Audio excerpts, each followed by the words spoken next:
The competitive 40K network presents Art of War. Art of War. Strategy and tactics. Discussions with the best players on the planet. Now your host, Nick Nanavati. Do you spend tons of hours hunched over a table building and painting models?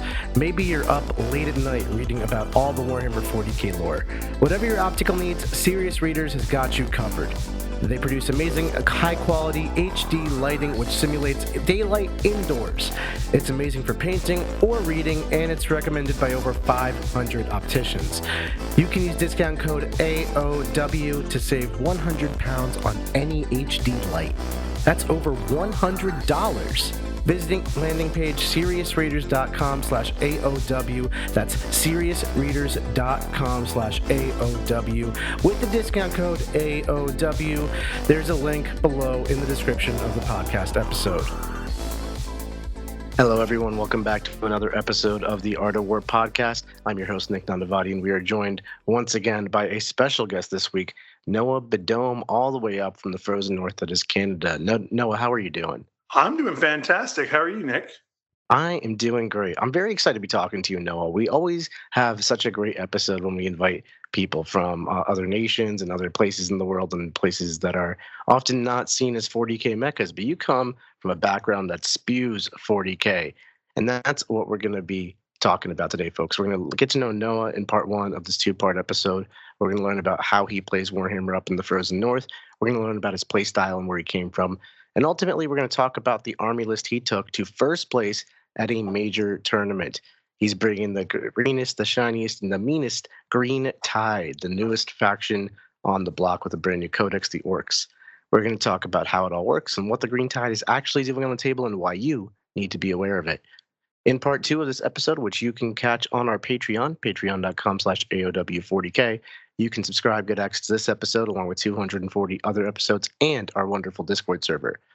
In that episode, we're going to talk about the Green Tide and Noah and his matchups. We're going to go game by game, play by play, movement by movement through how he actually took down this major. Noah, are you excited? I'm super stoked. I've been listening to this podcast or some variation of it since like 2018, and I'm stoked to be here for sure. That's awesome, Noah. I love to hear that success story, and we want to bring it to a highlight. So why don't you kind of start us off? How did you get into Warhammer? So when I got out of the military back in 2011, I got in for a few years in 5th edition just to have something to do with my brothers. And then after a while, we fell off. And then I was playing Magic competitively and doing a bunch of stuff. And I realized I just needed a hobby that didn't involve a computer. And so I just got back into the painting side. But once I painted up a couple armies, I was like really wanted to play. So I went into my local game store and got my butt kicked so hard. And then that just reignited the spark. And then I was in RTTs like every other weekend for, eternity. And now here we are. That's an awesome story. Basically, losing and getting your ass hit kind of reignited your flame for Warhammer. That's not something you often hear. Was it just the competitive nature of it that drew you to it, or like was something else? So when I play competitively, I don't ever think of me competing against another person. I'm always competing against myself to do better. So anytime I lose, it's an opportunity for improvement. And that actually gets me more excited than winning most of the time. No, I love that attitude. And frankly, personally, I use the same kind of mindset, just like no matter what, you can learn something and get better to climb the competitive 40K ladder myself from wherever I started. So I love to see that's working for you. How do you do that, though, right? Like you're starting at the floor, you're like getting your ass kicked, you're going to RTTs week in and week out. The progress from being terrible to becoming good enough to be on this podcast, right? That's a long journey. So where was the pain points? Where was the learnings? Where were the failures? How did you, if you could fast track us through what your learning was, what was that? So the first time I lost, I didn't even know how to use stratagems yet. So like just came in and then the dude just like no gloves, just beat the crap out of me. So I went home, reread all my rules very closely, came back to an RTT, went 2-1. And then from there, it just was constantly, anytime I was losing, I had to like sit back and ask myself like, why, right? And then every time I asked why, I realized there was something I could do better or something I could do cooler, like an innovation moment. And I'm a creative person. I like to paint. So I saw those opportunities as like opportunities for innovation to be creative. So I like doing weird stuff in my lists. I like making factions that aren't traditionally very good sing a little bit. I like playing counter meta lists, and all that really gave me constant kind of like area to like innovate, create, and do something that kept me interested. And as long as I'm interested in something, I would like pour everything into it, right? Listen to podcasts, watch videos, sit there at my game table downstairs and like lay out my deployments. As long as I'm interested, that ADHD thing will just drive me constantly, like just to go back to it nonstop. I so get that. So it's almost like you were obsessive over getting better at Warhammer, so you just focused on doing that. Yeah, but never upset that I lost, right? Like that's the one thing that I think is most important before anything else is the sportsmanship aspect. I think it's your responsibility to try to give your opponent a good, enjoyable game. And then this game is just so hard, right? It's like so complicated that you're going to lose. If you ever want to get good at it, you're going to lose a lot. And those are things I just had to like be okay with.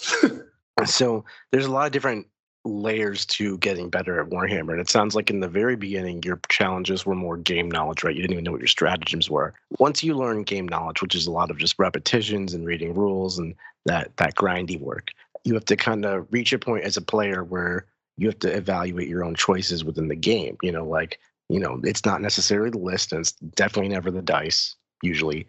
So where within your tactics can you make an alteration or your strategy?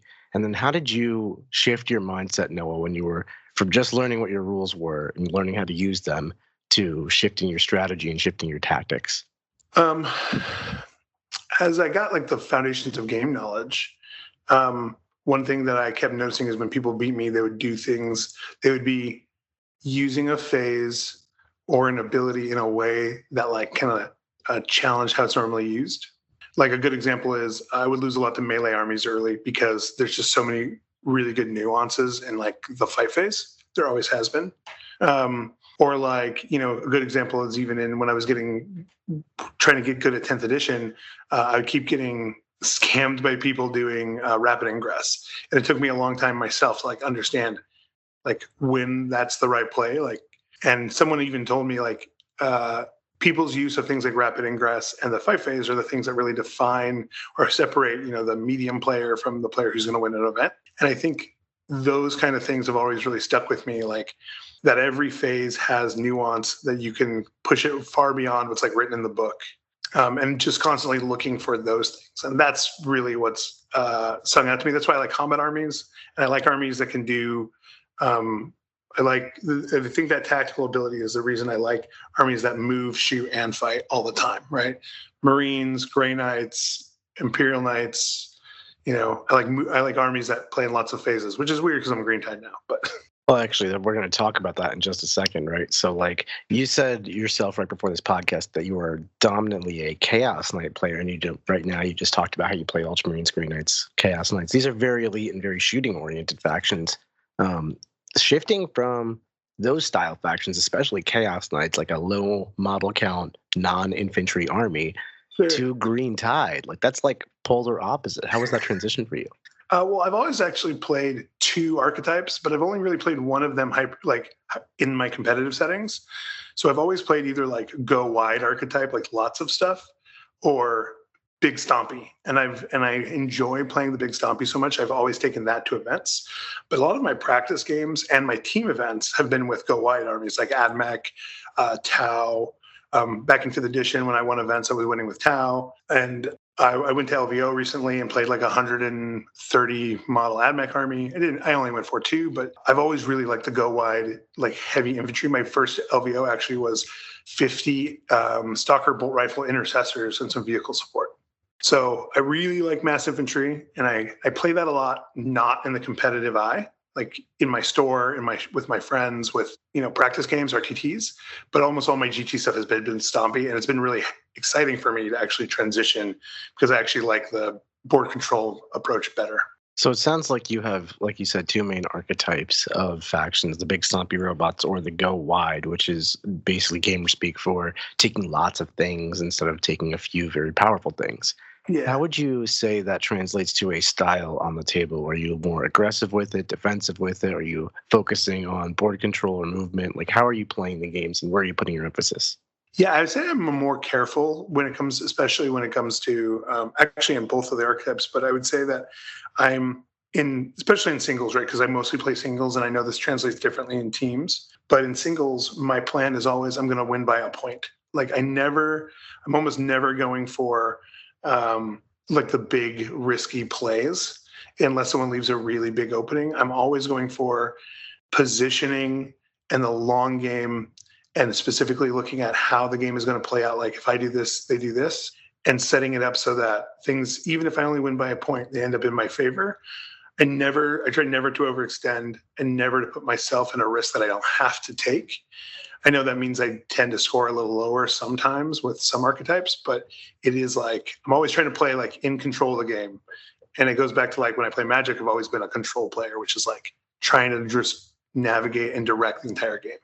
Makes a lot of sense. What doesn't make as much sense is your faction of choice with the knights there. How does a knight army play a control game? I feel like that's why I was successful with knights, actually, because every time I would go, I would sit down at the table like against, so in demons are like an example with all their deep striking abilities, and they were a hard matchup for knights. I didn't drop any games against demons. And part of that was I was always very careful and meticulous with how I was screening and with my like Helvrins and Armigers, and how I was using terrain and how I was putting multiple layers and steps required for my opponent to jump through hoops to get to the most important asset on the table, whatever that happened to be. And that like forcing significant analysis and like a whole bunch of potential failure points for their decisions always gave me a chance to like capitalize on it. It was just kind of like it was fun for me because I was kind of playing with less resources, so I had to try harder. I really get that. I also enjoy playing some of the not so brutishly strong factions of the game and just trying to make it work, or playing a different style game than doing raw damage to your opponent. I think can be very rewarding. Yeah. So I think that kind of brings us to like your orc adventure here. Was this like an homage to the fact that the orcs are the newest, shiniest codex, and you just thought this would be your best shot at winning the tournament, or have you been secretly playing an orc army for a while now? So in COVID, I wanted to become a better hobbyist. And I would owe a lot of my, I think, improvement as a hobbyist to COVID happening, actually. So I would work from home, and whenever I wanted to, I would come up with like a painting style or something I want to get better at. And I would just paint an entire army in that way, right? Whether it's neons or whatever. So I wanted to get better at batch painting, right? Painting a ton of models really fast and efficiently. And at the time, orcs, mass orcs were kind of good. So I just painted 300 orcs like over 3 months in COVID. And then they were never good after that. And so I put them on the shelf and they literally never saw play. And I've always liked my orc army because it was kind of some cool colors. It's all like pink. Everyone's wearing pink pants. And then when I saw the green tide detachment spoiled, I immediately got like super excited, like a kid in a candy store. I was like, this is going to be awesome. This detachment looks cool. I don't even care if it's bad. I'm going to play my orcs. Right, definitely. And it turned out it was good. So it kind of worked out for you. Yeah, absolutely. Nice. Same thing happened when I played AdMech, though. It was like I painted a bunch of AdMech, and then they got their really busted codex. I was like, oh, cool, I'm going to play AdMech because I have this really beautifully painted AdMech. Yeah. So it sounds like you just collect a lot of Warhammer, paint a lot of Warhammer. It turns out eventually something is good. Yeah, I have 18 painted armies on my shelf right now. Yeah, that makes sense. So, Noah, let's talk about the actual list you took to the event. Could you just walk me through what it was like top to bottom? Yeah, sure. Do you want me to talk about my we'll get into all the whys and why you took what you took after the fact. Just read it out for context for everyone. Yeah, sure. Okay, cool. So my list, which I called Surfs Up, my list is a green tide detachment, and it starts with a Painboy and another Painboy, and then a Warboss with Ferocious show off, another Warboss with no upgrades. They both have claws. Then a Warboss in Mega Armor with the Raucous Warcaller, and then a Weirdboy with Bloodthirsty Belligerence. And I've got 5 by 20 boy squads, all slugga Choppa. Then I've got 1 10-man boy squad with slugga Choppa, claws on all the knobs. Then I have 1 truck, 1 battle wagon with a cannon, a lava, wrecking ball, art case, all the grab and claw, all the cute stuff. A squad of Gretchen, a squad of commandos, all kitted out. with their things like their breaching ram and shootas and rocket launcher and flamethrower and all that stuff. Squad of Mega Knobs, 5 Mega Knobs, and then a squad of 5 Storm Boys. And that's the list. Beautiful, short, sweet, and to the point. I love it. So what's that kind of overall strategy here? Is it just glom them up in Boyz BOC2 and call it a day? Or like, are you actually killing them? How do you actually approach the game? Yeah, so because I only get one Wa turn, the point of the game is to, before the Wa, is to set up bad choices for my opponent. So baits or difficult positioning where I'm positioned, where if they do a thing that they natively want to do, could end badly for them. Give them a bunch of hard choices before the Wa. And then the Wa turn, you have to, in my opinion, you have to cut their heart out on the Wa turn, right? On the Wa turn, you have to destroy 3 to 5 really important resources on that turn and leave them with basically not enough tools to dig themselves out of the massive bodies you're putting on them for the rest of the game. Yeah, so it's very much like a stall them up in close combat, occupy the table with dudes so that you just score the points and they physically cannot. Yeah, very common play for me on turn 1 is to stage up and to put one of my naked squads on like an objective to bait them to come end it, because it's hard to kill 20 boys, so you have to commit a real resource to kill 20 boys. Or put like my Mega Knobs in the middle of the table and a truck, so they have to get close to get lines of sight. And by them getting closer to like play their game, they put their position to get heavily charged on my water.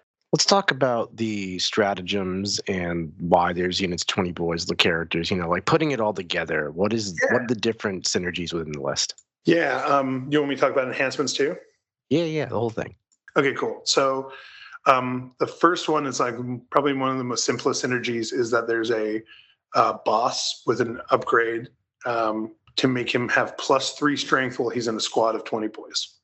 So that means during the Wa turn, he's strength 14, which basically he wounds everything in the game on 3s. And that synergizes really well with there's a stratagem that allows you that if you have 10 or more models in your unit, to reroll all wounds. So you're getting 9 attacks, hitting on 2s, wounding on 3s or 2s, depending, rerolling all wounds just off of a single character in the squad. So he slams. Oh, yeah. Cuts a Land Raider in half all the time. Super fun. Yeah, that's awesome. So then the Weirdboy is another really good synergy. So he has an upgrade that lets him reroll advances, but if he's in a squad of 10 or more models, he rerolls advances and charges. There's also a stratagem that for 1 CP lets you add the current battle round to your charge distance. So even on turn 1, I can get an 8-inch rerollable charge basically out of Deep Strike with a Weirdboy, which is really good for like, Are coming you often using that to jump up the table and just like try to get momentum turn 1? I don't ever use it for the momentum, but I do use it for my momentum, but I do use it if I think I could reliably stall my opponent by an entire turn. Yeah. But I try never to throw that resource away. Or if I feel like I can do a charge where I'm not going to get a lot of reprisal, because he can jump out of combat as well. So if I feel like I can pick off like an outlier scout, be in a good position, and then warp away next turn before he messes with me, I will do that. Makes sense. And then the last one is kind of cute. So Mega Knobs don't get any. So the stratagems are all locked to the Boyz data sheet. So you can't use any strats in the book or in the detachment to target anything that isn't a Boyz unit. But I did include a squad of Mega Knobs. It's because the enhancements are only locked to infantry character. And Mega Knobs have a 2-up save. So one of the cool things about the detachment is its detachment roll. It's all the boys get a 5+ invulnerable all the time.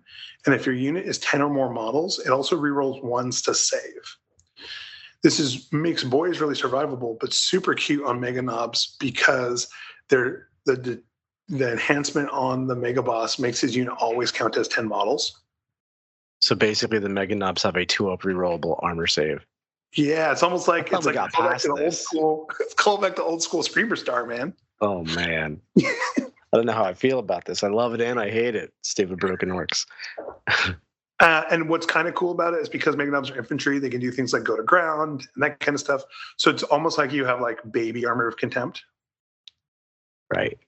That's really tough. So you have 110 boys, and they get 5-up invulnerable saves. They reroll 1s to saves as long as they're all over 10-man units, and they start at 20s. 10 of them go into the truck, I assume, and the Mega Knobs go in the battle wagon. Is that the idea? No, the Mega Knobs fit in the truck. Mega Knobs fit in the truck. Okay, and then do 20 boys ride in the wagon? Usually it's 20 boys and a boss in the wagon, and either the 10 men or the knobs in the truck. I'll put the 10 man in the truck if I'm on a map where I need the extra 3 inches to be able to deploy teleport homers turn 1. And I'm not worried about the Mega Knobs getting killed before my WA turn. Yeah. But otherwise, the Mega Knobs start in the truck. So what's the kind of typical deployment of this army, right? You got at least 110 boys that just go where you can fit. Like, where does the truck and the battle wagon fit in the priority line? So if you take, for instance, like the corner sweeping engagement deployment, right? If you're looking at it from your point of view, the top left, I'll usually put the wagon stage to to be close to my near objective, and I'll stage the truck to be lined up to push towards my far objective. And then the boys fill in the band between the two in the middle, leaving a gap around the wagon in case it somehow gets blown up on turn 1. Squad of Weirdboys goes in the back with on the objective, so I can sticky objective and then jump away later. Squad of Gretchen goes on the back objective to mine for CP.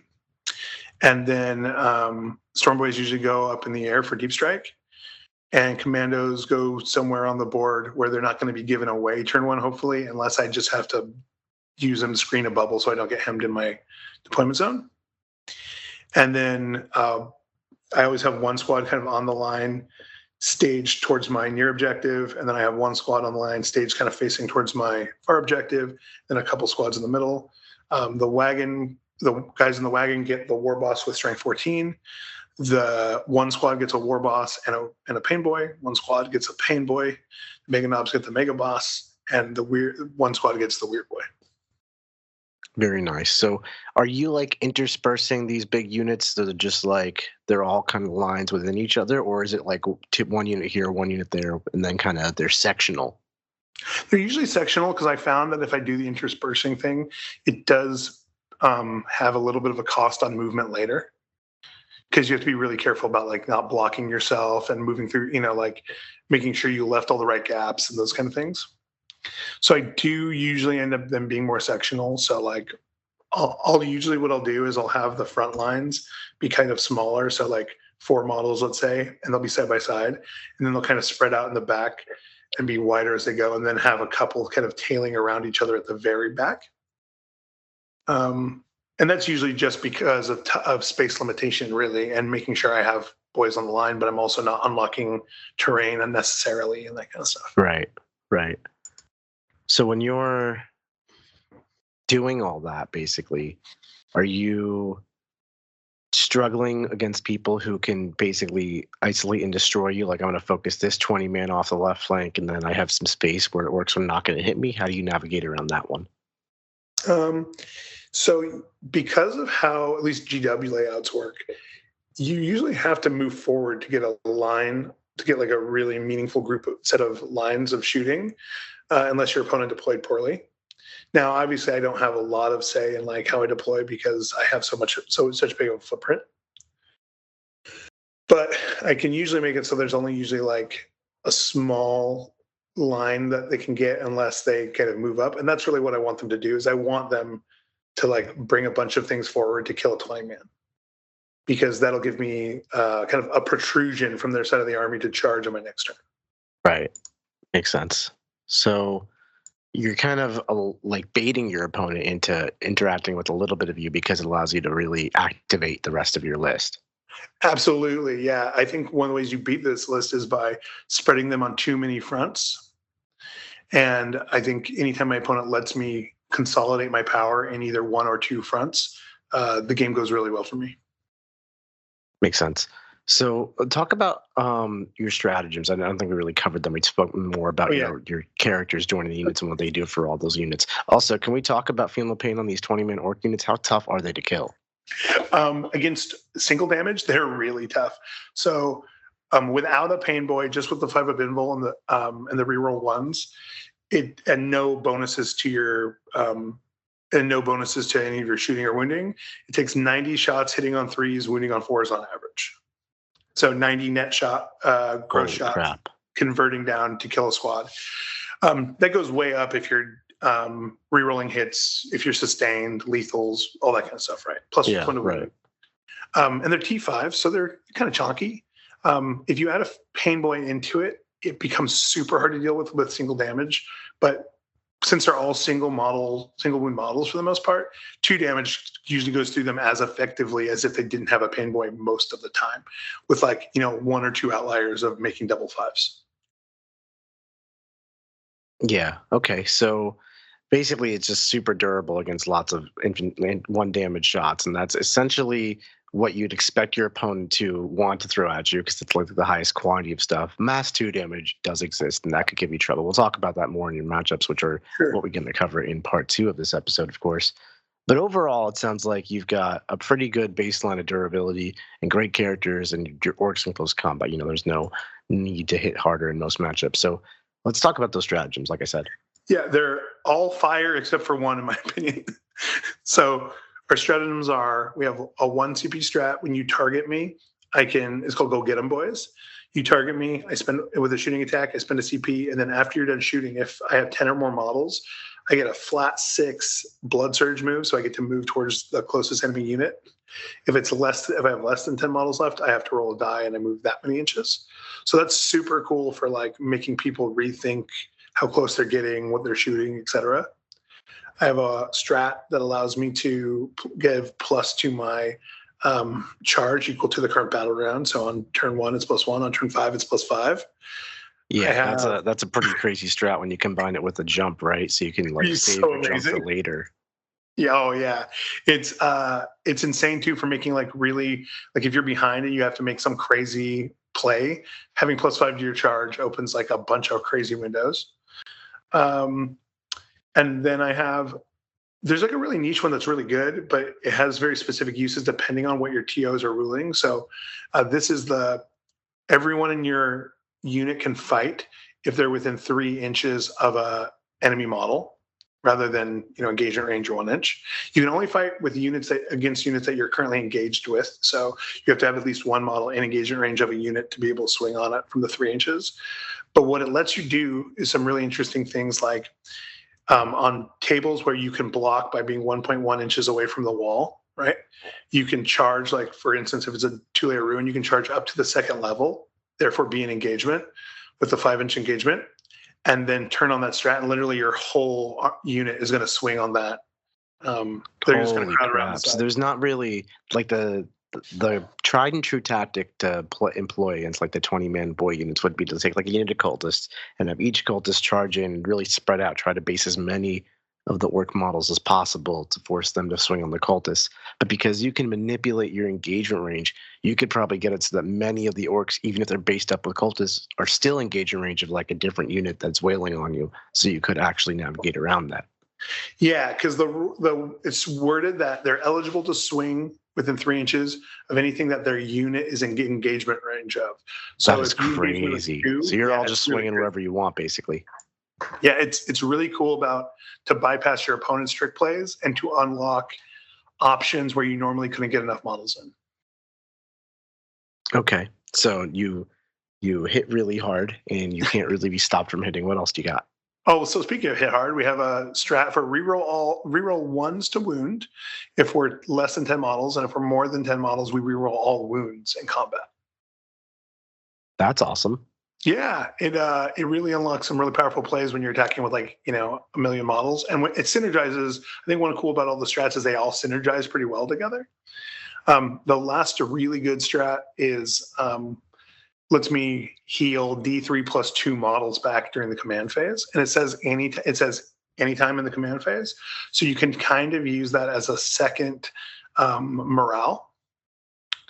I have 1 unit that's 2 models under 10, and then 1 unit or 2 models under half, and then 1 unit that's under half, but I need them both to be fearless this turn, so I'll heal 1 and I'll auto pass the other. Right. Makes a lot of sense. So it also gives you a little extra distance. It does, because you're healing closer to your opponent, so that's always nice as well. And the last strat is not, I've never used it so far in 28 games, is pick 2 units that are under 10 and they count as being 10 models. Yeah, I can't imagine that gets too much usage, right? No, I guess if you really needed to like reroll all wounds against a small target, and these are the only resources you had left, or something like that, then I could see that. But I haven't ran into that situation yet. Yeah, fair enough. So let's bring it back then. How do you manage your command points? Because you have an amazing suite of stratagems, and obviously doing them all is going to be a bit costly. Yeah. What's first good is they're basically all cheap, right? So they're not like really. There's no like really important 2 to 3 point strats, right? So like I can use them all pretty easily, and then usually on like the first turn, you don't use any, like the first battle round, I almost never use any strats unless I'm doing the jump charge and then spending 1 CP for the +1 on my charge. So that usually means as I go into turn 2 with 3 CP, right? 1 for my turn, 1 for my opponents, and then 1 when I start, and then with a potential 4th off of the Gretchen if I roll a 4 up on that round too. Okay, so you're not really spending any CP in the early turns, and you're pretty much just holding them for as long as possible for your engagement turns, we'll say? Yeah. So like turn 2 and 3 are the most important. Having 4 CP on round 2 is really amazing because it lets me have a CP held for a blood surge, a CP for reroll all wounds, a CP for a heal, and a CP for a +2 charge, which is basically like all of the things. Usually you don't need all 4 of those, but having the option to do all 4 is really backbreaking because in a situation where like you need the extra distance for the charge, you're hitting a hard target, you had a unit that lost some models that you need to be at max. When all those things happen at one time, your opponent's like, oh, you have to make some decisions. You can just knock them all out, and suddenly you're like playing ahead rather than behind. Yeah, makes sense. So usually it's like 2. I'm usually spending 2 to 3 on my water. Okay, so what are you prioritizing in terms of how you spend your stratagems? So for me, my basic rule in any army I ever play is I never spend a CP if it's not going to meaningfully change the victory point total. And does that leave room for speculative plays, like in something like maybe re-rolling a charge, right? Like you don't even know if it's going to work. But if that charge isn't going to change who controls an objective or take away their ability to score secondary next turn or whatever, then I won't do it. So let's talk about how you're viewing the game, because it sounds like you're playing this army like it's a mission army through and through. Nothing else really matters. Is that fair to say? Yeah, the only thing that matters at the end of the day is the number of victory points. Right, that's a good attitude about it. So do you find it difficult to handle the fact that some people play the game to just table your opponent, right? And like your army is not low on damage, but maybe a bit vulnerable to being able to apply that damage? Do some matchups become about how fast they table you? Is this army a stat check? Yeah, it can be. There are a couple of armies that just very easily pass the stat check. For instance, Immortal spam Necrons, or if they brought multiple squads of the Mythic Destroyer guys, or Blood Angels can definitely like pass the stat check for sure. And those games, and Death Guard, and those 3 games are admittedly some of the harder ones for sure. Yeah, which is great because we're almost wrapping up this conversation going into our matchups, which is going to be what part 2 is pretty much focused on, the games you actually played at the tournament as well. Yeah. Couple more questions for you, Noah, though. In terms of secondaries, what's your approach there? Are you going fixed or tactical? I'm built so I can do fixed. Lately I've been doing tactical more often because there's very few times where I have dead cards in my hand in tactical, and then it also just lets me not have to commit like action economy. But anytime I'm in a position where like, oh, I don't need to cross the mid table very much, I can just stay on the side of the board. I'll do like essentially Homer's cleanse, because I can cleanse in combat with pistols, and I'll just like push up, take the middle of the board, force you to come deal with me, and I'll still be rocking all my secondaries. I'll only get 15 on Homers, but that's okay. But I'm still like locking myself in at like a 35 point secondary count, and you have to come like disrupt. Yeah, and that puts more onus on your opponent to go do something about it. Yeah. Do people ever take assassinate against you and then you just like hide your characters, or do you just give it up? One of the coolest games we'll talk about with my round 4, that definitely happened, and it definitely had a lot to do with the outcome of the game. Awesome. I'm excited to hear about it. One more question, actually 2 more questions, Noah. Do you find you're getting tabled a lot of these games? Are like close to tabled, but you're just too far ahead in the points lead? Or are you the one actually killing them over the course of the game? I would say against the games that are easier, I will table my opponent on a regular basis. So like, you're just easier games of your GT. On the games that are, I think, more equally matched, it's rare that I'm tabling my opponent, and more often that I'm just disrupting my opponent's ability to score. That is awesome. I wouldn't have guessed that you're tabling your opponent much with this army, but I suppose in the easy rounds that makes sense. And then I love that you're just focused on scoring through and through and through. And that's a very different way to play it works. Like if you think about the Index and the Wog tribe, it's all about just killing. Yeah. I love that there's different archetypes here. For sure. Yeah, it's been super fun. Also, there's a lot of people in the community who are playing Tide, and there's like 4 or 5 different kind of Tide variations and a bunch of mutated like play styles. Like I know people who like to put their boys in reserve. I never put my boys in reserve. And there's people who are having success with Gaz. I don't run Gaz. People having success with 12 characters. I only run 5 or 6. Sorry. So there's a lot of like play opportunity and different styles and stuff available, even within this attachment, and definitely even more so the whole codex. The codex is super deep. Great. So only one more question, Noah, to ask you before we head off to part 2 for our patrons. Sure. If you could give one piece of advice for aspiring Warhammer players to get better, what would that piece of advice be? That the distance between I don't know how to play this game and I know all the rules and I can play like a reasonable game of Warhammer against my friend is about the same amount of distance between that and I'm going win positive at an event. So just don't get discouraged, right? Listen to people, watch what they're doing, pay attention, and don't get discouraged when you go to your first event and consistently don't have any wins, because that's just like the beginning of understanding. That's a great piece of advice, Noah. Thanks so much for sharing that. I couldn't agree more. I mean, your journey in itself, you've been playing this game for how many years now? If you count back from 2011, a long time. But I got back in 2017 is really when I've been playing dedicatedly. But even still, 2017 was like 7-8 years ago. Like that is dedication through and through. And I wouldn't say I really had meaningful results at events until maybe 2021, 2022. Nice. Well, Noah, thank you so much for coming on the podcast. It's been an absolute pleasure having you on. We're going to talk more in part 2, which is for our Patreons. You can subscribe at AOW40k.com, people. You're going to catch Noah going through all of his matchups. Noah, thanks again. Thank you. All right, listeners, thanks so much for listening. Make sure you subscribe, patreon.com/AOW40k, and you're going to catch more Noah Bedome over there. Like what you just listened to? Check out Art of War Down Under and Art of War Unbroken on the competitive 40K network. TheArtofWar40k.com.